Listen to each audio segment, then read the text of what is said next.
Hello, everybody. Brain Trust, Mad Ones. It's great to be with you again, and great to be with you. World ain't great, or isn't in the best place. My God, everything is on fire. Literally, I'm calling. I'm not. This isn't even a call. I don't even know how words work anymore. I've forgotten both English and general concepts, and how I feel about everything. The world's on fire. By world, I mean at least my world. All of Los Angeles is ablaze. There's currently like 5, 6 different fires. People are evacuating. Friends of mine have tragically lost their homes, lost their cars. Um, More are at risk. People are evacuating constantly. It's very, very sad. I don't mean to make light of it. There's nothing to make light of it. The fires themselves have lit up plenty. There's nothing else to light. There's plenty of resources if you go on my Instagram, if you want to donate or help out to this crazy cause. It's in the middle of it, and I'm not even there. I feel bad I'm not there. I was on a planned trip already. I was flying to upstate New York right when the fires broke out, where I am staying for a handful of days trying to get work done with my friend who is my guest today on the podcast, Dr. David Rock. He is the world's leading neuroscientist with how the brain functions in leadership scenarios and in work scenarios, and I can't wait to dive in and talk to him in a few moments. But I'd be remiss if I didn't talk for a moment about some of the things happening in this planet. So we got, I don't know if you're aware of this, aside from everything being on fire, which is a not ideal scenario, Facebook has just announced they will no longer have fact checkers, you guys. There will no longer be facts being checked anymore on social media, as if it wasn't a dangerous shit show enough, as if X weren't enough of a cesspool of complete disinformation. It's now also Instagram and Facebook. And here's another fun twist to that story. Zuckerberg announced it's only for America. He's not doing this in other countries. They will still have disinformation, misinformation moderation teams and fact checking teams, just not here. So the rest of the world will be advancing in what is important for any society to function, aka truth or some common grasp on reality, while we will just be slipping further and further into chaos. Why? Because instead of standing on principles against a madman who is trying as fast as possible to impose his iron will, his dictatorial, authoritarian vibes on everybody, instead of fighting against that and only acquiescing when, like, the very last moment, if necessary at all, they're bending the knee in advance. It's real pussy behavior. I don't mean pussy in the positive sense. And there's a lot of positive senses to the word pussy. It's one of my favorite words. But in this context, I'm using it. You know how sometimes words have like meaning 3? This is like the third meaning, the one that's like, you're being a real. I was about to use another term that is. Point is, I'm scared. I'm scared. Help me. I'm not scared. It's going to be fine. Everything's cool. It's not cool. Everything's a real shit show. But they're bending the knee to Trump in advance. Zuckerberg also donated $1 million to his inauguration, or Facebook did. Same idea, same diff. And, the guy that he fought so hard against, and released a video literally blaming the Biden administration for pushing censorship on the social media platforms. And that one was a fair criticism because they did that. They, during COVID, were encouraging Meta through Facebook and Instagram to censor and take down what they considered misinformation about COVID. But not even just that, to encourage them to take down satire, humorous posts. When you're telling people to take down satire, I mean, you're just very insecure about your position, because most people understand what jokes are. Granted, we get confused in America about a lot of stuff, but that was a mistake. And some of the things that Facebook is doing to is doing in the change of their policies, because not only are they removing fact checkers and letting it be community notes now, just like X has.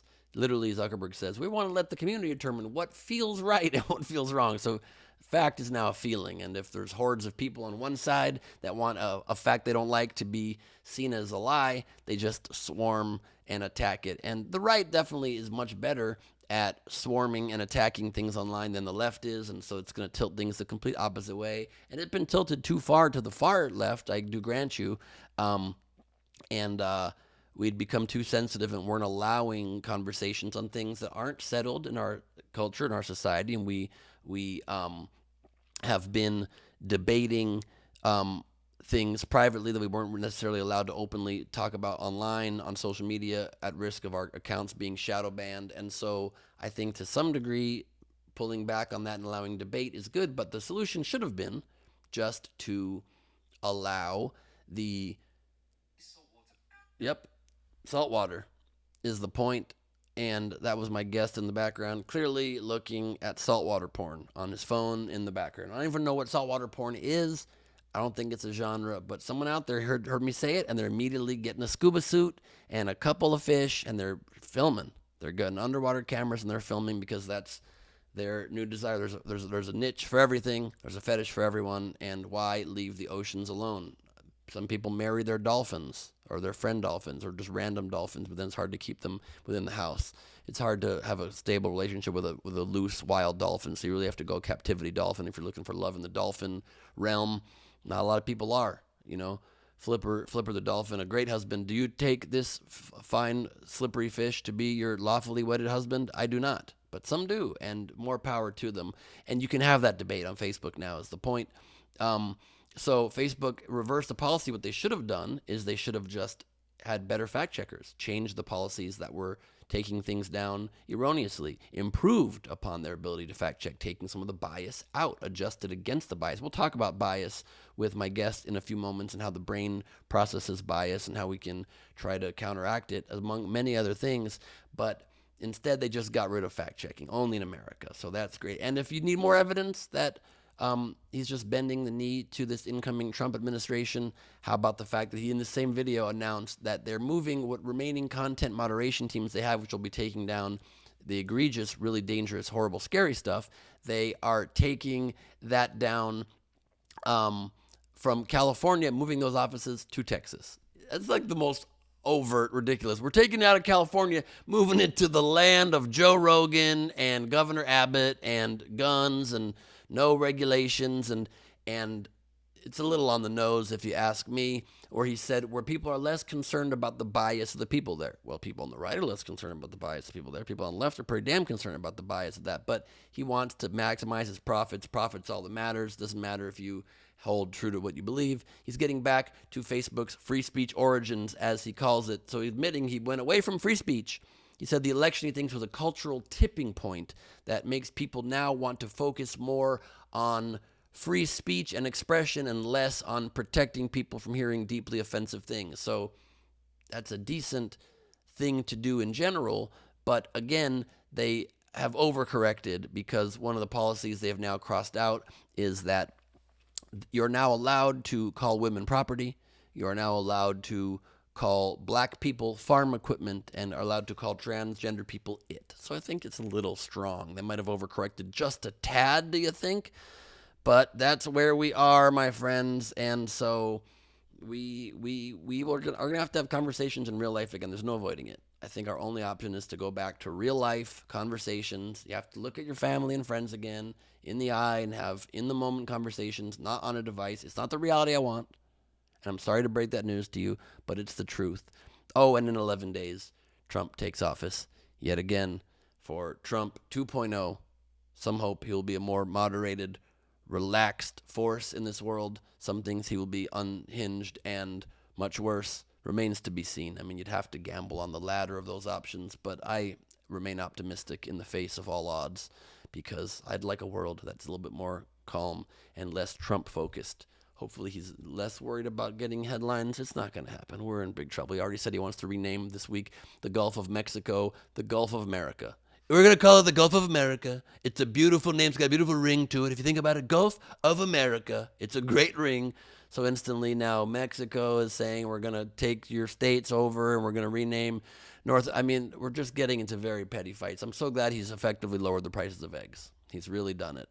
He's gotten us.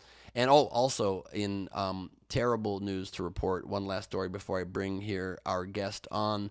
CEO of Mark Zuckerberg, the CEO of Facebook, of Instagram, the head of Meta, Mark Zuckerberg, has died at age 36. Of course, you know Mark Zuckerberg, convicted pedophile. I read this on Instagram. Convicted pedophile. He died of coronavirus during COVID-19, and his AI ghost is the one that posted that video.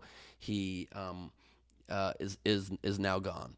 And I don't know if that's true or not, but it was labeled as news on his own platform. And the fact checkers are gone, so there's no way to vet whether this is true or not. I saw it on Instagram in a meme. I believe it to be fact. No one's taken it down, so he will be missed. Not much, but a little, because anybody gone is not ideal.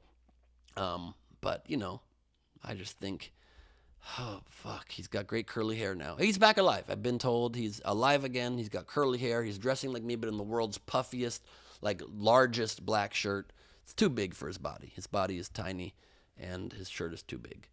As much jiu-jitsu classes he takes, you can't wear triple XL if you're a medium guy. It's just one of the facts of how the world works. But, his hair is getting curly and out of control. And, in fact, there is currently a wildfire has broken out on his head. You got to clear that brush at some point. Otherwise, it really just catches ablaze, and it's 0% contained. So we wish him the best. He'll be missed, and he's still alive as well. I think it's time now we bring on my special guest to talk about all of this power, the nature of it, the constraints of our brains, the ways to hack our brains, the ways we can understand our political divide better and perhaps heal it or move past it. What does power do to your brain? We're going to talk about all of these things with my incredible guest. Feel free and grab your seat here, David. This man, he coined the term, that banging sound was him sitting, because obviously chairs make noise. Let's keep it real on this podcast. He coined the term neuroleadership. He's the author of 4 books, including the bestseller, Your Brain at Work. I'm holding it right now. Your Brain at Work, Strategies for Overcoming Distraction, Regaining Focus, and Working Smarter All Day Long. I should read it. You all know I have this problem. I won't read it because I have this problem. I get very distracted. He's the CEO of the Neuroleadership Institute, which has worked with 2/3 of the Fortune 100 companies and is passionate about making organizations better for humans through science. Brain at Work is translated into every language, which is pointless if you're America-centric, and I am. I only care about this one nation, and the rest can go fuck themselves. That's my opinion. He's published over 60 papers. I don't know why he's here. Thank you for slumming it with me. Dr. David Rock. Good to be here with you. Great to see you, bud. I think my favorite meme of the moment was, I think it was on Instagram, so I don't know if it was fact-checked. It was a crazy-looking blonde, and it said, America's getting back with her toxic ex. You can too. You seen that one? Yes, I have seen that. Made me think for a second about getting back with my toxic ex, and I said, absolutely not. Yeah, I've done it. It's Definitely not recommended. I'm back, baby, and I'm more toxic than ever. Let's go. I think he's going to be much worse this time. I think so. I think the power will go to his head. So tell us, how does power work in the head? It's actually been studied a lot in quite granular ways. Okay. They can set up these activities where they'll hire a bunch of people, sort of similar age, similar status, right? Get them working on a project, and then pick someone randomly to be the leader. Of course, they just pick the handsome white guy, but they pick someone randomly. As they should, I'm kidding. Should, right? And now they pick someone to be the leader, and then they look at what happens in this person's brain compared to what happened before when they're doing different tasks. Mm-hmm. And you can And by tasks, you mean tasks. Tasks. There you Yeah, go. I'm Australian originally, but Yep. Don't tell anybody. I've been here a while. And you've been here a while. lose the accent a little bit. I'd love it if you did. So anyway, there's hundreds and hundreds of studies of what happens when someone has a little bit more power. Yeah. Right? Forget about ridiculous amounts of power. Even a little bit more power, you can summarize the impact in 3 ways. And there's a lot of different studies on each of these. But the first one is basically you stop thinking of people as people and they become concepts. And I don't mean that metaphorically. I mean literally, when you normally think about people, you imagine in your brain, in your medial prefrontal, you imagine them and their past and present and future. So you're thinking about their kind of motivations and their goals. And you kind of got a rich network when you're sort of ascribing someone in your brain, right? So if I think about you, I'm thinking about, where I met you. When you're interacting with people as people, most right? people do. Yeah, you interact with them. You think about sort of the past and what they, it's a whole person, right? And it's a pretty big network. It takes up a bit of memory in the brain. What happens, you give someone even a little bit of power, they switch that off. And when they think of people, they think of them conceptually using a whole different network of the brain. So we don't have people, we have concepts of a person. That's right. It's the concept of a plan personified. And it's a double-edged sword because you kind of need to do that if you're going to be in charge of something important because you sometimes have to make decisions that hurt people for the greater good. It's yeah. Also, got to think about a lot of people, and you can't think about even 3 people in clearly if you're like holding all the information about each one. It's barely possible to like think about 3 people and make a decision. If you're thinking about 300 million. Or even just thinking about 30, right. What happens is you kind of need to conceptualize people. So it has an upside and a downside, but with a lot of power, you're basically not thinking of people as people at all. So by concepts. by conceptualize, do you also mean sort of generalize and put them in buckets and like be able to make quick assessments? Well, that's the third element. That's the third element, but maybe I'll come to that second, Sure. seeing as you brought it up. So the second thing that happens in the brain is you think much more abstractly, right?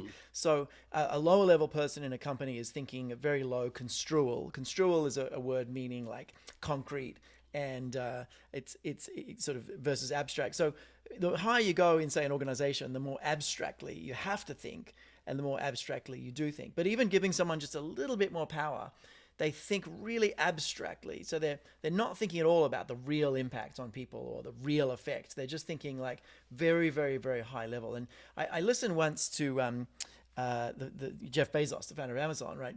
And talking, he really sounds like an alien. He also looks like an alien. He does. He also looks kind of like a penis. That's my opinion. He's bald. He has a round head.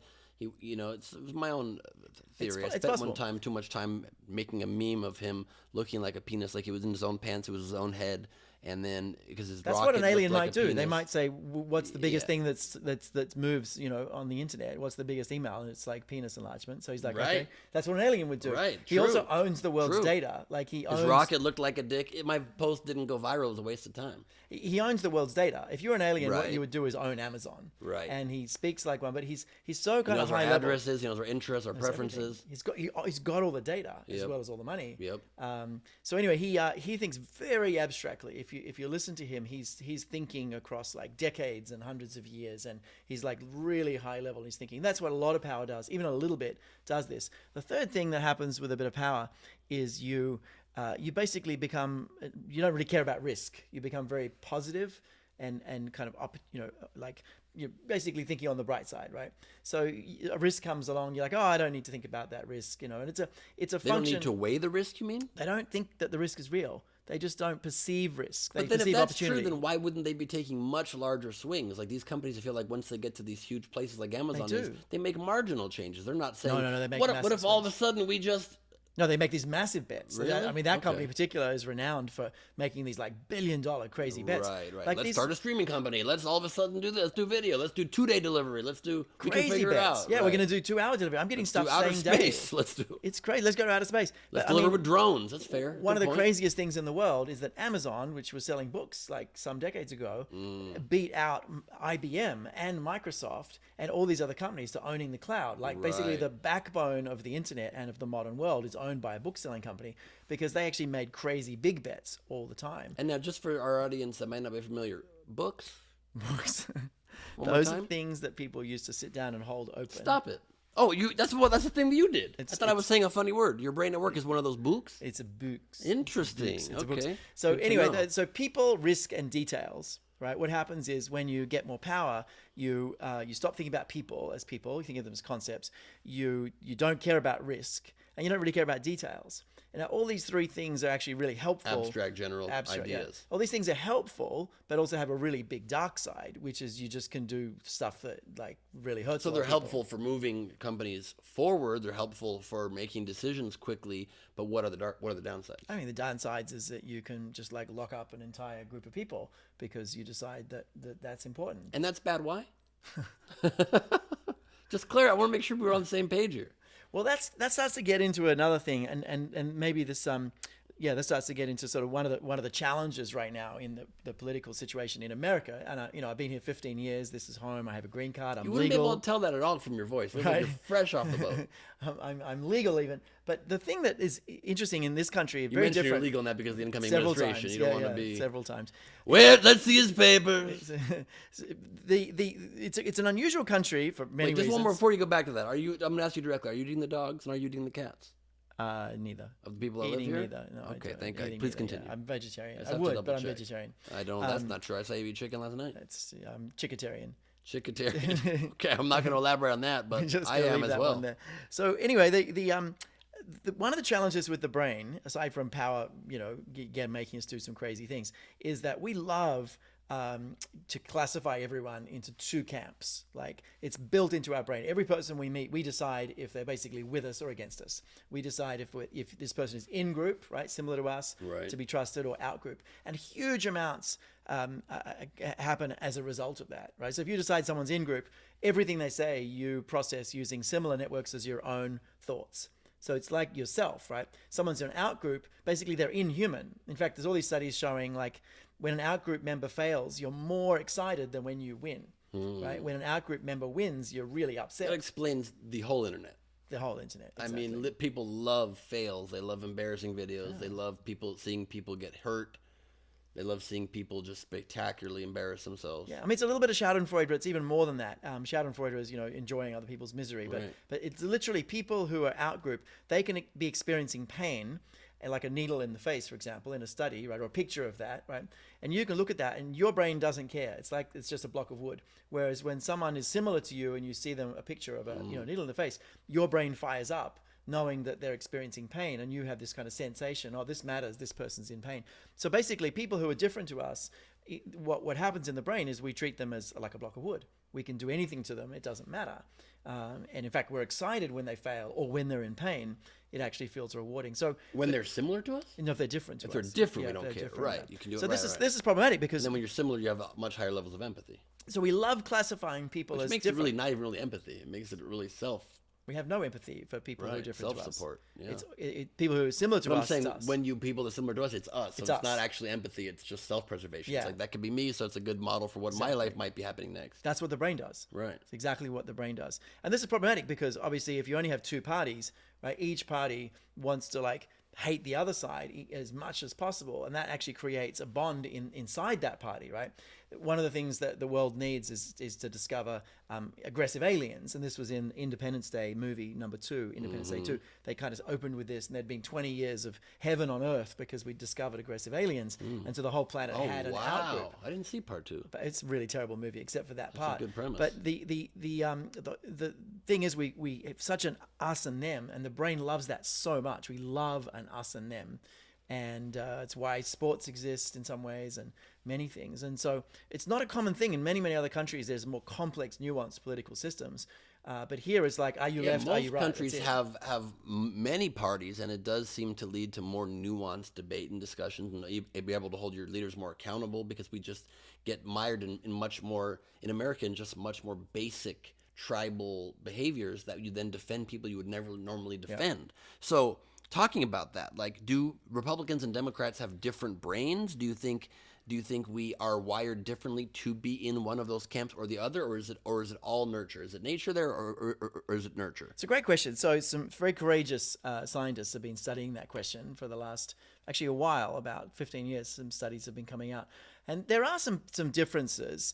And you can broadly classify them as a conservative brain / Republican brain, which, the word Republican's American, there's a similar pattern happens in just about every country, right? There's a conservative party of some sort, right? Which tends to be older people, tends to be people who are more risk averse. Like that party generally... Less tolerant. That party doesn't Absolutely. like change as much, right? That party wants things to stay the same. They want power to stay with the people who currently have it. They don't like difference. So they're basically more risk averse, right? And Don't so you'll like minorities so much. minorities, yeah. So they're more risk averse overall. Now, it's hard to say which one's better or which one's worse. Depends on the context, right? So there's times that maybe being risk averse is really adaptive, and that's what you should do. Right. Whereas the Democrat Party, they're more open to experiences. They've got more trait openness, like from the psychological factors. They're More care, more empathy, but yeah. also too sensitive. Right. So it's Why does the sensitivity end up on that side of it? Why is it? It's because they just have such heightened sense of justice and fairness and equal opportunity that it makes them think then even maybe sometimes they take that to an extreme where everybody's whim becomes as important as the greater good. Yeah, I mean, you can go too far with this stuff. I think, to your early question, I think it's about 50-50 nature and nurture, right? Like I've got 2 kids. They're now 18 and 21. But I remember when they're both born, they came out with a personality. They absolutely came out. My eldest one came out fighting and just like ready to take on the world, and that's how she's been the whole time. And the youngest one came out just quiet and reflective and thoughtful, and just like that's how she's been the whole time, right? So they clearly come out with like, and there's theories about, the stuff that happens in the womb, but also epigenetics from your grandparents and further back, and all this stuff having an influence. And certainly what happens in life can have a huge influence on us. But by and large, the conservative and non-conservative schema is probably pretty set from birth, I would say. A majority of it, yeah. Interesting. But it can be changed. Because sometimes you'll have somebody in a family that just goes rogue. And even if they're a long line of Republicans, they become Democrat or vice versa. Yeah. It doesn't mean that a whole family is going to be the same, but you do see pretty consistency. A lot of consistency. Interesting. 'Cause I would have thought it was so much more nurture. I would have thought that political belief is almost like religious belief. Like it's just what you're born into. Like if you're born in India, you're going to be Hindu. If you're born in, that's very cultural. Middle That East, stuff's very cultural. You're going to be that stuff's very cultural. Muslim. What I will say is the or Jewish. A very tiny amount of us are going to be Jewish. just a couple. Just a couple. one Well, we here rule and the there. world, right? Apparently so. That's If what we I'm rule the told. world, we're the worst at it. We just really don't Could be doing a better turn job. things in our favor. We are ruling the world. Could We're be doing really much better. benevolent because we are just really not putting ourselves in charge of a lot of places. Doesn't look good. Doesn't look good. No. So back to Republicans, Democrats. The brain is basically changing all the time, but we do come out with some strong tendencies when we're born, right? And so there will be people who are just more risk averse. Those are more intrinsic in people than religion. It's just Yeah. because it's about just the way you generally are and see the world and what kind of disposition you have. A big factor will just be risk aversion, right? And they're studying that with like 6-month-olds. They'll get them crawling. Once they're crawling, they'll see how far they'll crawl before they turn back and look at their mother, right? And the kid who's like constantly crawling back, constantly checking in, they're probably going to be more risk averse through their whole life. The kid who just like goes off and just doesn't stop, right? They're not so risk averse, and so risk aversion is one of the factors that really plays out. But of course, like outliers, because I was just applying that to my own life, and I think I was pretty risk averse as a kid, and I was really close to my parents and listened to them. Yet I take huge risks in my life these days. Like right now, I'm about to sneeze, and I don't care who has anything to say about it. And I'm back. I think it went away. Quickly looking for tissues. I Anywhere. appreciate that. There are none. There's a plastic bag there. That's not going It's to. not an ideal surface. But it depends how risk Batteries. averse you are. You're probably Please very suck one risk up. averse to me. Should I put batteries in my nose? Yeah, there we go. It's a great idea. In case you need a. We did order a bunch of batteries now. Thank you so much. Do you know if you smell a battery, it makes a sneeze go away? We're brought to you, as always, by Energizer battery. Coming up with new ways to sell batteries to you every day. You want to sneeze? Try Energizer. Energizer, go fuck yourself. Glad we did that. So obviously there's exceptions to that, right? People can have elements, and have elements of that. And a quick side question about that before we go back to the divide between people. Do you believe at all in astrology? I was about to say, like, I'm a Gemini, and I don't believe in astrology at all. As my joke and my stand-up goes, is I don't believe in astrology unless the girl I'm talking to is very hot. Right. In which case, I'm all about it. Suddenly, I'm like, that is so Gemini of me. Yeah. But my bad moon is rising. I have a very bad moon, and it's been rising. And do you want to go back to my place, or is that too quick for an Aries? Because if that's an Aries thing, then I'm fine to relax. But my question is, like, one thing I do tend to see in myself and in other Geminis is two sides to our personality. For me, it's not good and evil. It's neurotic and gangster, right? It's my first special in my company is neurotic gangster. Is we have these, and that I think is risk averse and risk tolerant. It's all of those things. It's neurotic and confident. It's gangster and cautious. Do you believe in astrology at all? Do you think that we're affected? I'm a bit like you in that way. I'm a single man right now, so if I'll believe in astrology if it whatever helps. It's going to help my chances. chances. Yeah. I'm a scientist.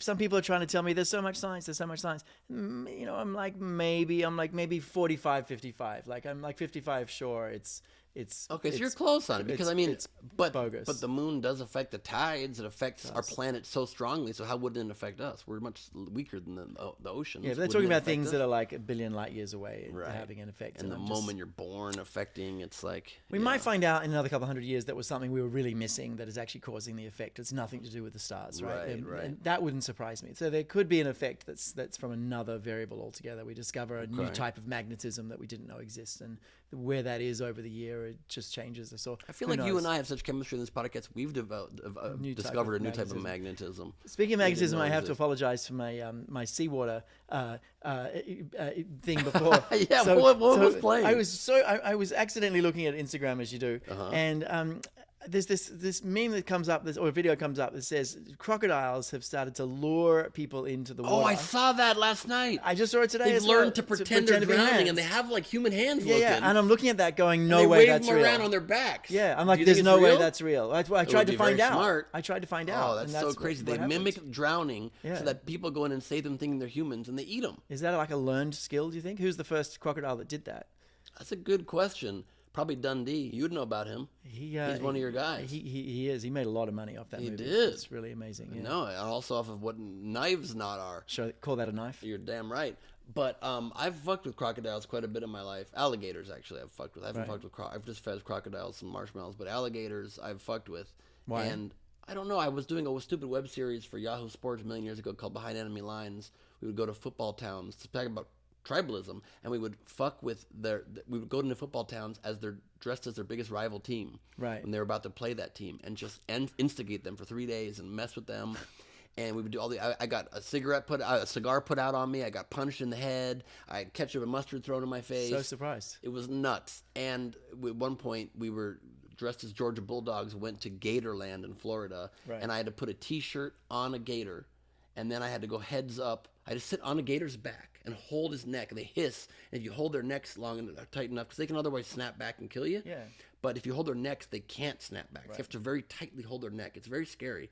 And then I went head to head with a 15-foot like a life skill gator. Yeah. So I would say I'm not that risk averse anymore. Right. Is the point. Head to head with a 15-foot gator, and I intimidated him, and he went off into the water, and then I was storming around Gator Island, very proud of myself. Another gator swam up and tried to eat me, and I ran off the island very scared. I think you should tell this on a first date. I think it'll show your manliness. I always just make fun of myself. We just did your podcast, and I was talking about how it's good to make fun of yourself on a date and be self-deprecating. I should tell manly stories. But you wrestled a crocodile. I wrestled a crocodile one time, and I did win the thing. Anyway, you want to go back to my place, or is that too quick for an Aries? We got that option. So how do we heal this divide? That's a great question. So one of the bad news about the brain is we classify everyone. And we're out of time. We can't heal the divide. Thank you so much for doing it. No, please go ahead. One of the bad news about the brain is we classify everyone as in-group or out-group, right? But one of the good news is we can actually create in-group quite easily.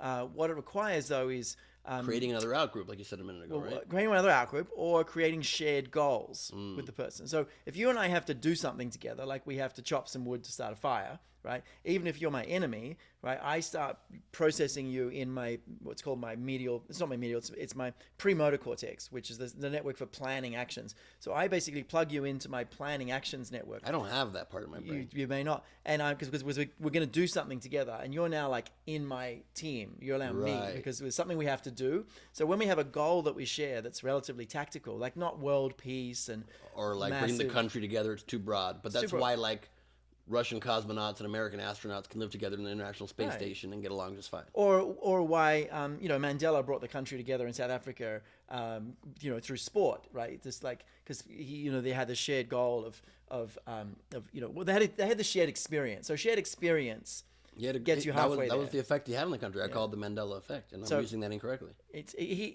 Shared experience gets you halfway there. Shared goals gets you all the way there. Do you remember when Boner and Obama had shared a beer? Did you just say Boner? Boner. Oh, Boehner. It's pronounced Boehner, even though it's spelled Boner. It's pronounced Boehner. Boner. Yes, Boehner and Obama had a beer. Yes, they had a beer. That. It was a big deal. Boehner Obama beer, and it was a big deal because we're gonna have a beer. Together. These people never hang out, so they have no shared experience. So they basically, they're just monsters to each other. They're not human, right? Whereas when you have a shared experience with someone, you classify them as a person now. Going back to the whole thing about conceptualizing people, right? So when you Which, by the way, is a quick tangent, but it was just a funny thing to remind people of. Then at one of the White House Correspondents' dinners, when he was at loggerheads with Mitch McConnell at that time in history, he said, "People keep saying to me, why don't you have dinner? Why don't you have a beer with Mitch McConnell? I don't want to have a beer with Mitch McConnell. You have a beer with Mitch McConnell." He was very anti seeing him as a human.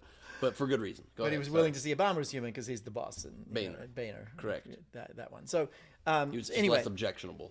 shared experience is one, and this is actually being used. A lot of people are like just trying to bring people together to do something together. Like let's fix the town together. Let's like build a barn together. Let's like at a local level. Right. Let's get two sides of the divide. Well, even on doing that note, I things. just heard about a study that I haven't researched it deep. There's a must-watch video that I haven't yet watched, but the thesis of it, apparently pre-October 7th, they took Palestinians and Israelis and they had them do psychedelics together, and that actually bridged the gap, and they saw each other as humans, and it was really beneficial to healing. But apparently after October 7th, after such a traumatic thing, the effect largely disappeared. Yeah, it would be hard to do. You'd pretend to take the psychedelic just in case. Right. You'd be like, I'm not taking You fell this. victim to the classic blunder. Most famous of which is never get involved in a land war in Asia, but only slightly less known as this: never going against a Sicilian when death is on the line. Exactly what I was going to say. That's from Princess Bride. There you go. When he poisons the other guy. Remember, he poisons the prince. Yeah. And he ends up poisoning his own drink, too, but he built an immunity towards that poison, so he could poison both drinks. So shared experiences gets you halfway there. Shared goals gets you all the way. And so really what we need is something that people are doing together, and these sort of projects that we're doing together. Interesting, Things we're okay. trying to achieve. So shared experiences, shared goals, that's how you bridge the divide. I love that, At a okay. local level, probably, it's much easier to do than anything national. That's the big problem, but that's why they say all politics is local to a degree. It's like once we get our house in order closely, and then it can hopefully spread wider. Yeah. So let's take it away from politics for a minute as we wind this thing down to talk about more practical things that can help people in their own lives. I would love to discuss two things with you, in whichever order you'd prefer to tackle it. I'd love to talk about like some brain hacks that kind of give you superpowers day to day. What are some hacks people might not know about the brain? And I also would like to discuss tips about how to make your mental health better through the way the brain functions, maybe making different choices. So which would you like to tackle? Yeah, I mean, let's talk about some hacks for sure. I mean, I'm definitely using a lot of brain research all the time in my day-to-day life. One of the things that I find I do much better than most people is just traveling and dealing with time difference. I don't even use the word jet lag. And I talked about that, and we have a similar approach to that. I don't feel jet lag either. Well, I taught my kids this, and I can take them around the world, like literally around the whole world, and they'll sleep perfectly every night, everywhere. Because there's just a few simple rules, but it's based on understanding the brain. The first one is don't do the math. Right. Not math. Right. Don't do the math either. But don't do the math. So you are in the time you're in right now. It's 6:29 p.m. So wherever you've just come from, it is only 6:29 p.m. As soon as you do the mathematics of what time Where you were, where your brain is messed up. well, what happens is your brain starts the process of feeling like that way.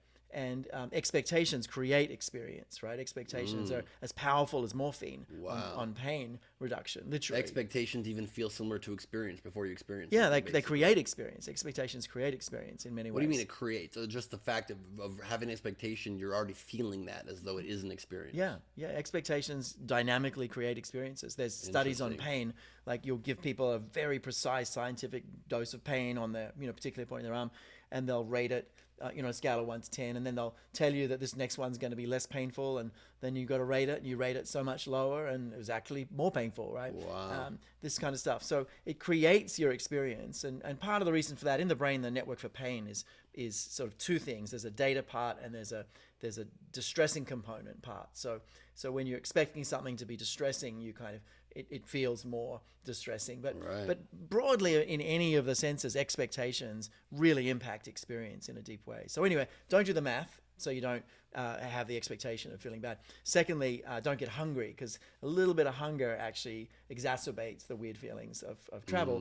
And the third one is a little I think we just hit on that one, why I don't feel jet lag either. I'm pretty much eating constantly. that'll do it. And also why my pain tolerance is so much higher is because my ex-girlfriend used to do a lot of pain experiments on me and against my will. I don't want to talk about it. Go ahead, third one. The third one is just sleep a few hours, but the right hours, so that you're actually tired the next day and you'll go to bed at the right hours. So in other words, you get somewhere, you're better to stay up till 2 a.m., 3 a.m. and just sleep for 3 or 4 hours, but wake with the light. Right, wake with the light. The light resets that you. one I do not do. Get up at 7 with the light. Right now you'll be tired. Now at midnight, 1 a.m. Right, excuse me. The next night you'll be tired, and by the third day you'll be completely reset. But if you travel like all the way around the world, like I'll do, and you don't do that, you can be completely out of sync for like 5-6 days, right? And in a lot of pain, like the whole time. So, or you can just do it the way I do it. Instead of getting up with the light on that first morning tired, is just sleep for like 28 hours. That's one way to do it until as the well. next morning. I'll pretty much sometimes I'll just stay in bed for a very long time until I'm like, I've done that too. Sometimes I'll stay in the old time zone just so I can stay out all night. Yeah, That will absolutely also work. But I just don't get tired from flying. Like I can fly across country, or even I can fly like from Paris back to L.A. and then go to a party that night.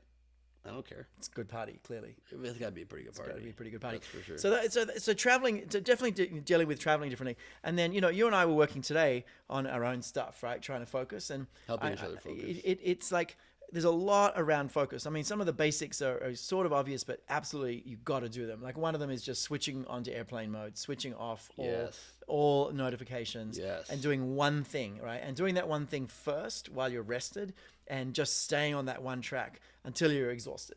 Like might be an hour, might be 2 hours, 3 hours, 4 hours, but just you can get an amazing amount done that you might normally take months to do in like 1 or 2 days of just deep focus. So switching everything off, just really going deep. I never do that. And I just did it for a rare time today, and I was able to focus even longer than you. You wanted to go take a shower, and I kept going and kept working. What does it feel like to know that my brain is better than yours, even on my first day of ever focusing? Is that hard? This is my 4th day of focusing like that. So you actually have written 5 chapters of your new book, first draft, very quickly, while I was getting nothing done and just studying the fires constantly. Yeah. So I take it back. You're better than me, and I'm sorry to have even insulted you in that manner.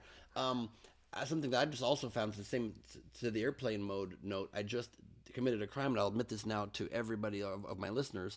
I went against, very hypocritical of me, because I railed against Apple Watches in my last special, The Mad King, available now on YouTube.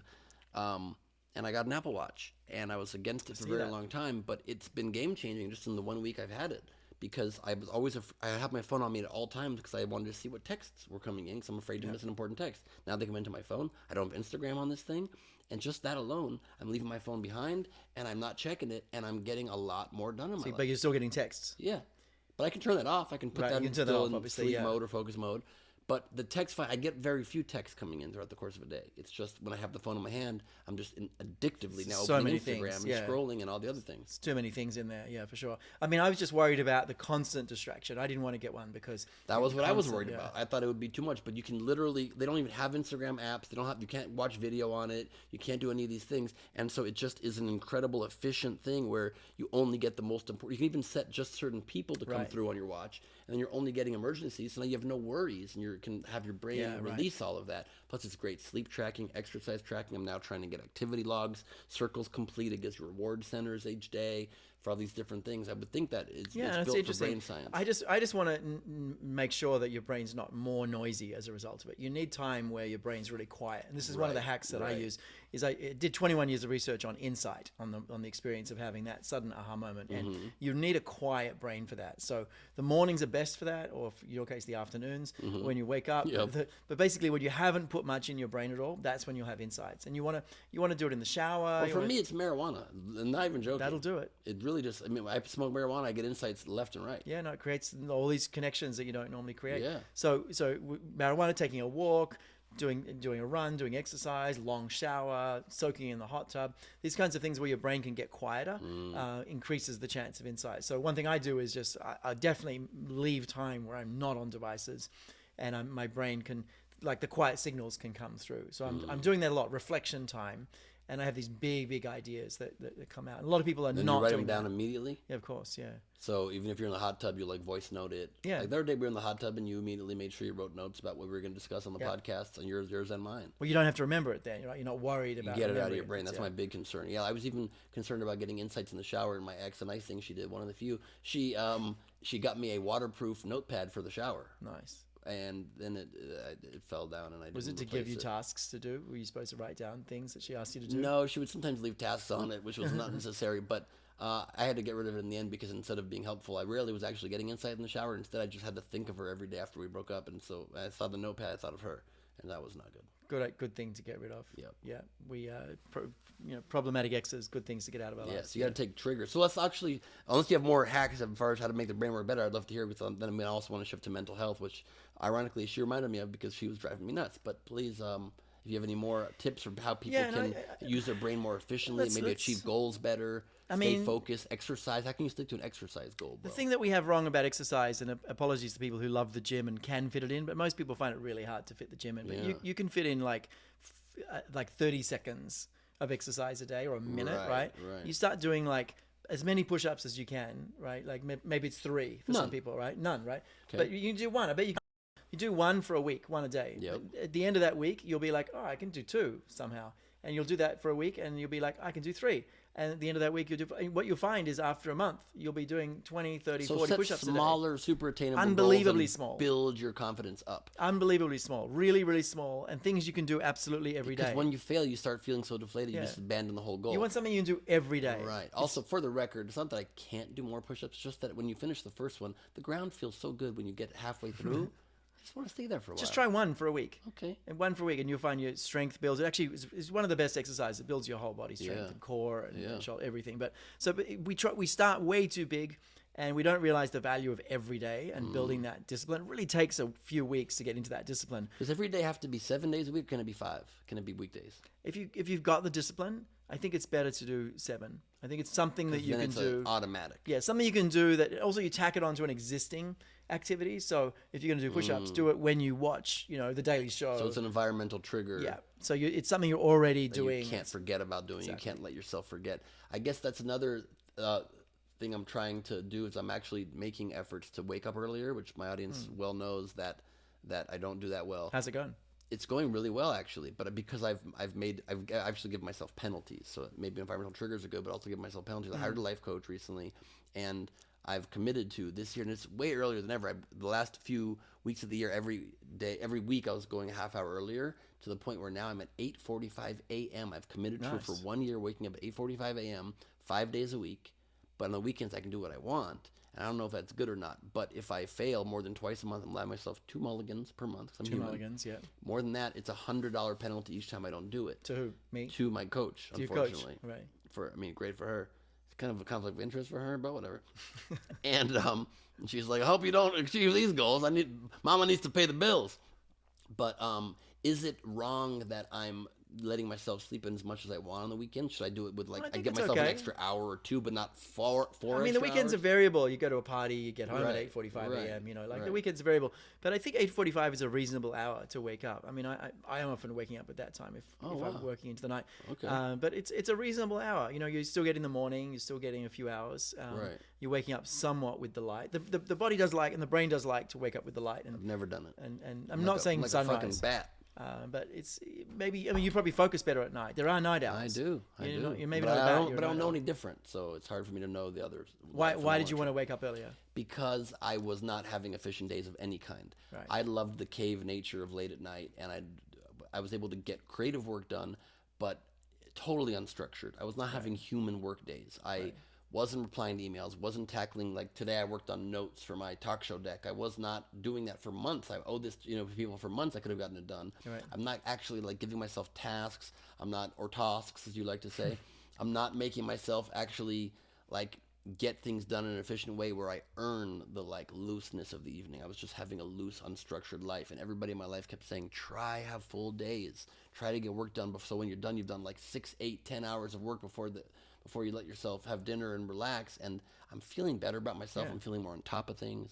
Yeah, you're making progress. I mean, one of the most motivating things is just making progress, getting better. Yeah. It affects our sense of status, certainty, autonomy, all of it. So that's the other big thing that I've done too, is I always have felt very comatose when I wake up, and it's very hard for me to get up. I want to sleep forever. Right. So I'll set an alarm ambitiously, and I'll just snooze every 9 minutes, sometimes for 3-4 hours. I'll snooze. I'll just keep waking myself up every 9 minutes for a half a day. And so I've made myself a hard rule. 8:45 wake up, maximum 1 snooze. 1 snooze. And I have to be out by 8:55. One Send a snooze picture rule. of my bed made to my coach. Nice. And so I'm allowed still a slow wake up of 10 minutes, 9 minutes, but then I have to get up. And just that hard rule is making it also That's good. Really enforceable. The 1 snooze rule. I like that. I give rule. myself 3 snooze rules sometimes. Oh, interesting. Okay. Yeah, beyond that. But it's got to be not great for the brain to keep waking up every 9 minutes. I don't know. Sometimes you wake up and you just feel that much more refreshed. That one little extra bump, extra bump. That's right. But let's go to mental health. I mean, yeah, please. So obviously it's a huge issue for so many people in this country, and this world, and it just seems that people struggle with happiness. We have social media that exacerbates the problem. How do we improve our mental health in easy ways. Yeah, I mean, first thing, get off social media. I hate to say it, but That's not going to happen. What kind of advice is this? There are some countries. Get out of your own home. There's I'm in some your coun- home, by the way, some- in upstate New York. It's a beautiful place called the Roundhouse. The Roundhouse, Le Roundhouse, with an HAUS.com. .com if you want to stay here yourself. Le It's an Roundhouse. incredibly beautiful place. It's quite the place. Middle of the woods in upstate New York. It's quite beautiful. So there's a country, I believe it's called Australia, that actually has banned social media under about 13 years old. Like they're saying That's smart. For kids, it's Yeah, for definitely kids. smart to ban it, but It's I wouldn't terrible. be able to exist without it. it's terrible. For kids, it's really, really bad. But it's interesting. One of the unhappiest countries in the world is America, one of the most resourced, and some of the least resourced countries are like Because Tanzania. life's more simple and you focus on simple things. Yeah, they've got social support. They've got a sense of connectedness with other people. I mean, we undervalue how important social needs are, and there's like social connections and the social fabric. We've sort of undone the social fabric. You know, there used to be you'd go to work, you'd go home, but you also had this third space of like a community hall or a community something. But we're very disconnected now as people in this country. Like I said in the opening, unfortunately, people are going to have to look at each other in the eyes again and interact. Yeah. So technology's ironically connected us more, but also disconnected us more. And so I think we have this inbuilt need for social connections that makes us literally happier, and people do need a lot more of that overall. The most painful But thing, real life social connections? real life social connections. You know And what? it's not... go ahead. One of the worst things for mental health, solitary confinement. Like people who go into solitary confinement. I believe I would be fine. You might be, you might not be. But Does anybody come out fine from that? Not really. They come Really? out pretty damaged. And the pandemic was a giant solitary confinement experiment to some degree, and a lot of people are still very scarred from that Right. experience. So we were really, really scarred. So a lot of people have this baseline of trauma post-pandemic that they're still processing, just like people from the Great Generation had all this trauma from the Depression that happened 100-something years ago. We're going to see the effects of this for generations. Do you need to make time specifically to try to call in the trauma, to experience it, to then be able to move on from it? Or if you feel okay after what would be a traumatic situation, like a pandemic or like a breakup or like something, if you feel okay, can you just keep moving on? Yeah, I mean, that's a complicated answer, and it depends a lot on the person, the situation, the level of trauma. But I'm not one of those people that says we've got to go in and re-experience it all. But we might need to find ways to make meaning of it and reinterpret it, kind of find better interpretations, reappraisals. Let's talk for 1 second about that, which we talked about in your podcast too, reappraising a situation to interpret it differently. Yeah, I mean, that's the power tool for really for mental health and for just like having a good life. Like we all have to experience emotional situations, difficult situations, and the most challenging situations in our life are strong emotional events, right? And the only tool that really works for that, like denial doesn't work, distracting yourself doesn't work very long, trying not to feel it actually makes it worse, expressing the emotion tends to actually make it worse. Like lots and lots of research shows the one tool that works for strong emotions is reappraisal, which is looking at a situation, interpreting it in a different way. Because emotions actually come from interpretations. There's no like, there's an experience and there's an automatic emotion. It comes from the interpretation we make from it. And when you change that interpretation, you change the whole emotional response. So there's a whole raft of studies showing that people who reappraise better than people who don't reappraise much at all, there's an enormous difference in every variable in their life, including mental health, including depression. But is that a skill you can develop? You can absolutely develop it, yeah. But you've got to be willing to kind of let go that there's only one way of seeing situations. Right? A lot of people are like, no, I have to see it this way. This is how it is. No, there's infinite ways of seeing every situation. Right, and totally some true. are just more like adaptive than others. And you can take that too far, but generally you could look at every situation in just about an infinite number of ways. Yeah, I've always been good at reappraisal. I think that probably comes from a comedic brain, is that you automatically look at things differently than society does. So my brain's always like, well, that's not how I need to interpret it. What if it's like this? Actually, this thought occurs to me, that people are seeing it in this way. Why are they all going to this camp when it could be this way? Well, you've had years, maybe decades now, of practicing just like flipping things, like flipping things inside out, back to front, upside down. Totally. If you were born in China, you've got all these incredible visual characters. Like I think there's something like 200 characters in Chinese. I might have that number wrong. I apologize, but there's hundreds, hundreds of visual characters in their alphabet. And what happens is, as you learn as a child and as you grow up, you're learning to move those around, put them together, switch them around, because they do all sorts of things, and you end up with a really well developed visual ability that. And I'm sorry, this is not meant. And to we sound, have just 26 letters, as I've said long ago in my stand-up. Really shows you how not advanced our brains are compared to China and. Well, these people practice like moving around complex visuals, right? And what happens is then along comes mathematics, and they're really good at that because it's the same mechanism. Along comes physics. They're really good at that. It's the same mechanism. Along comes a Rubik's Cube. I'm starting to sound racist. I'm not. But basically things that involve like orienting things, lots pun intended. Yeah, orienting things. They've practiced that, whereas you've practiced like shifting perspective, right? Looking at it from all these different angles. So you'll be good at reappraisal. But a lot of people have not practiced shifting perspective, particularly if they're conservative. Right. They've practiced. And probably people in those Asian countries with those complicated languages are less good at reappraisal because they have very analytical, specific brains. Or is that not true? Because they can interpret things put these images in different ways. They can move things around in their mind's eye so much faster and kind better. of a beautiful mind style. Yeah, they can see things much more clearly, see complex things much more clearly in many ways. But what I'll say is that the ability to I'd like to apologize to the Asian community. Yeah, it's a wonderful skill. It's an incredibly powerful skill. But if you are good at reinterpreting situations, you'll have much better mental health. It's the power tool for really a healthy mind. That's what I've used to apply to why I'm good at controlling my body temperature. I've talked to you about that the other day. Like I'm really good at reappraising the experience of the cold pinpricks of pain all over your body as just an alarm system rather than as some emergency that is a shock to my system. And I can feel it and not be worried about it and just instead realize I have hot blood inside my body and focus on that, and I can feel the warmth instead of the cold.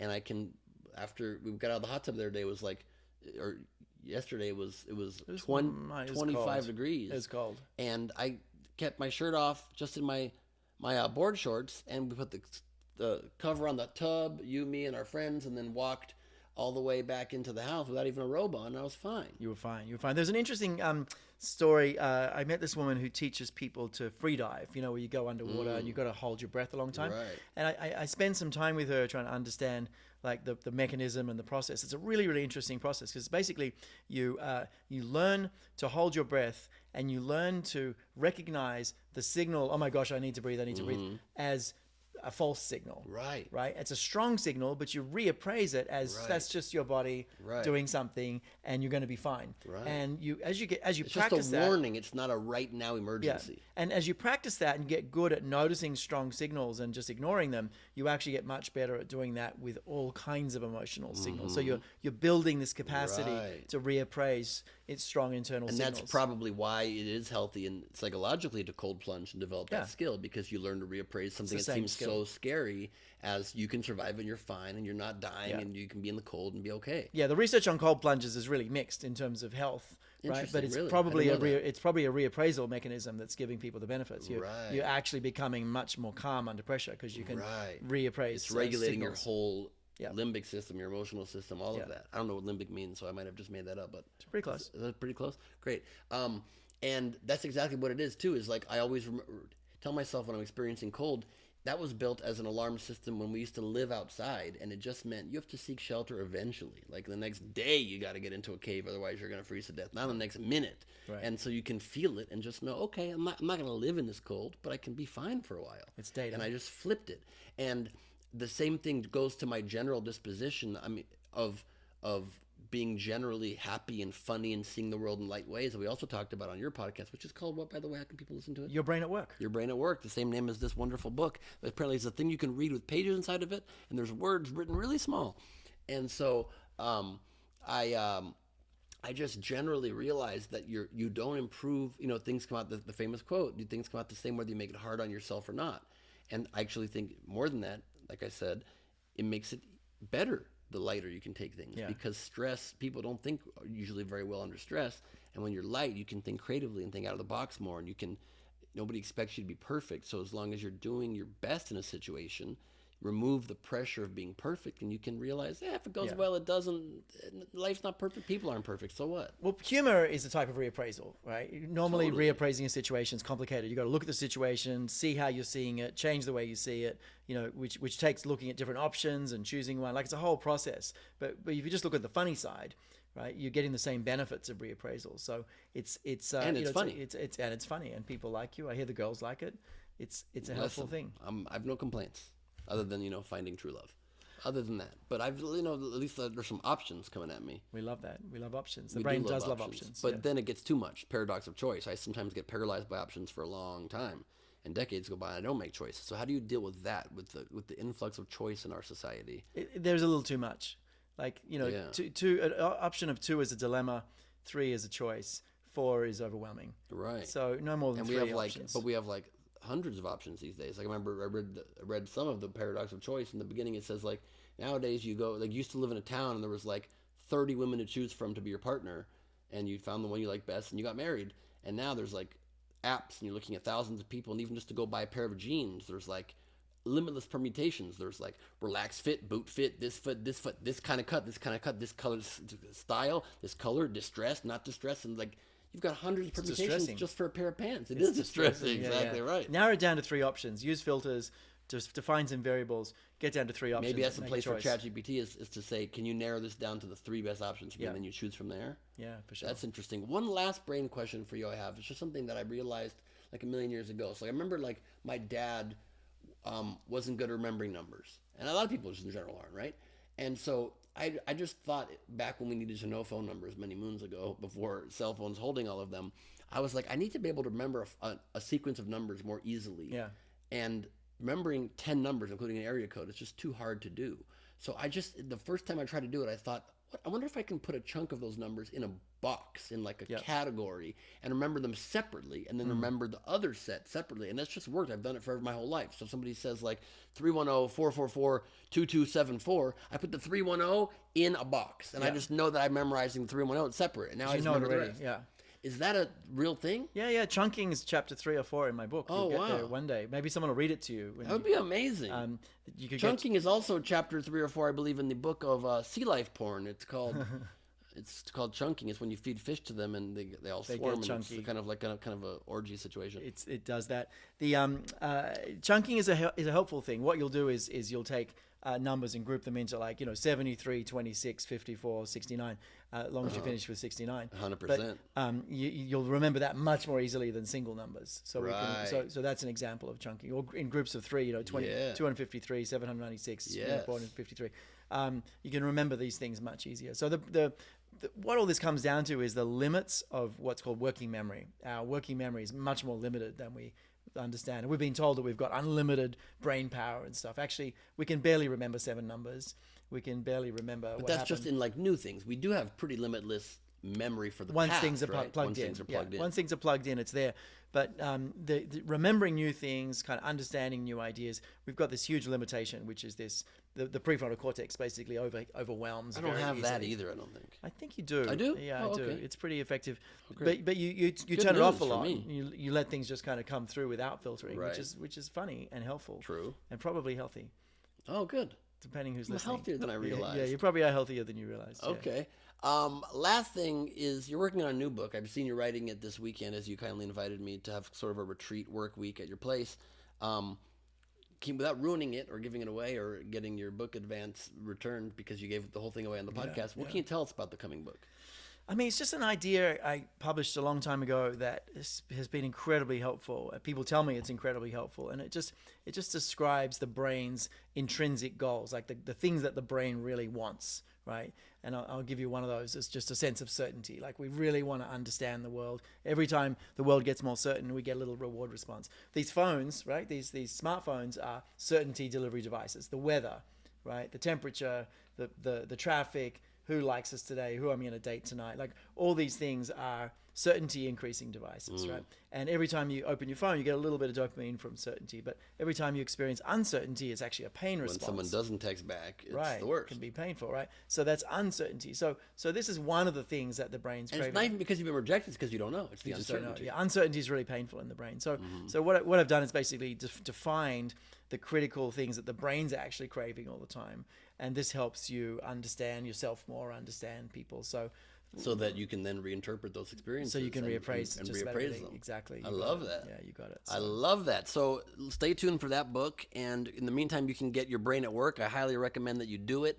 I haven't read it, and I won't, but people will read it to me at some point. Is there an audio version? There is. Did you read it? No, unfortunately, but you could. No, that's you could great, get 'cause the ChatGPT accent to is the turn it problem. into an accent. You could get. You could probably. I'm sure there's an app for that makes it any accent you want. To be honest, I haven't understood a word you've said the whole time. I've been kind of nodding a lot and just trying to fill in with whatever words seem right. But I can't promise anything. Can people follow you online? Do you do that? Yeah. I don't really do social media. I'm on LinkedIn. Don't even know my LinkedIn. Dr. David Rock. I think Dr. David Rock on Dr. LinkedIn. David Rock. My company is neuroleadership.com. So .com. Neuroleadership, Neuro leadership.com. That's a good place. And then I do have a podcast called Your Brain at Work, and it's almost 1 million downloads now. Amazing. So that's all about the brain and the workplace, and that's probably a good place to start. I love that. And your podcast has been translated into a podcast in English now. It's now available in English. So that's super exciting for everybody who speaks English. Thank you so much for being here, Doc. It's been a pleasure as so well. Great chatting with you. And we, as always, we end with one of the most famous songs we can. That's apropos of the conversation we just had. The famous Christina Aguilera song, What a Brain Wants. Until last week, next week, this has been Last Week on Earth. What a brain wants, what a brain needs, whatever takes it to reappraise these things, and I'm thanking you for leaving me unread. 3